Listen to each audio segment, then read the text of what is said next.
bahwa di petempuh ya dia kata akan keburukan tempat kebaikan ya. Nya kahai pada buat yang sangka buat dia. Ya buat dia mana. Hawa je ulama buat dah. Tak ya punya pidato nya dia kau ulama. Pi punya bak mai. Alah. Yang bukan tugas dia nak urut dia lah.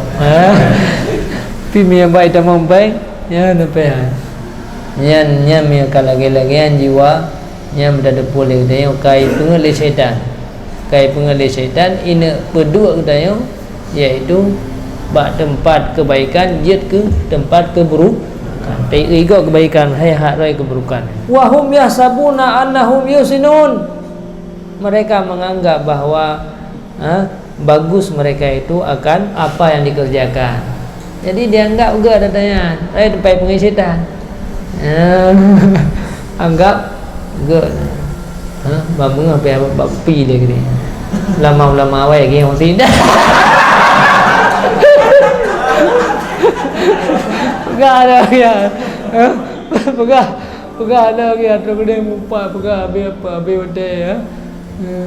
Hanya detik kalanya mak. Pegah contoh lah. Rukuk berarea. Abu-abu awai gara-gara rukuknya je kabur.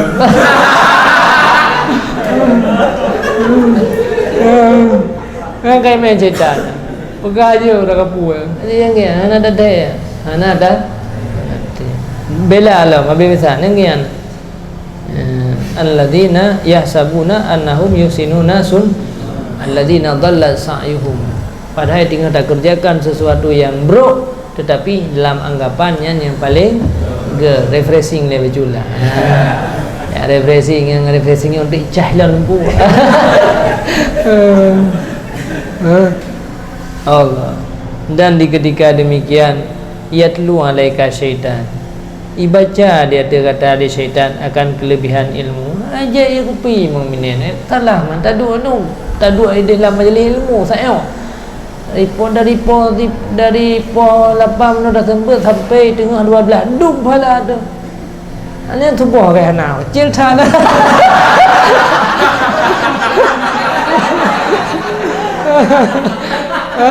Apa boleh syaitan? Tubuh kayak Subuh kan hanga sebab apa hotel dia mah kena main internet di aneo report tengah 12 kan.